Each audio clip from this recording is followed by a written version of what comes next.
परिसर बना चुके हैं। यहाँ देखिएगा कि माता पार्वती की 64 शक्तियाँ 64 योगिनियों के रूप में प्रस्तुत हैं, जिसे औरंगजेब ने पूरा ध्वस्त कर दिया था। एक एक करके किसी का हाथ, किसी का पैर, किसी का सिर, सारा चीज कटा हुआ था छत विछत अवस्था में। उसके बाद से किसी का सिर कटा हुआ है, किसी का हाथ कटा हुआ है, किसी का पूरा धड़ भी हटा हुआ है। बाहर ध्वस्त करने के बाद 64 योगिनियों को ध्वस्त करते हुए औरंगजेब जब भीतर गर्भगृह में गया तो भगवान शिव और पार्वती के द्वारा उसकी सेना जीव जंतु के रूप में प्रकट हो गई और उसको मार भगाया। औरंगजेब को यहाँ से मार भगाया। लेकिन ये ध्वस्त मूर्तियाँ अभी पड़ी हुई हैं जिनका अवशेष बाकी है, जो हम लोग देख रहे हैं। 64 शक्तियाँ थी ये पार्वती जी की।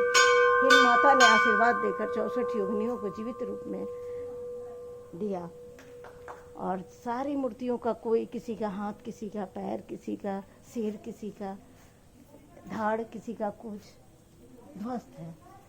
यही है औरंगजेब का करामात। ये 64 योगिनियाँ हैं।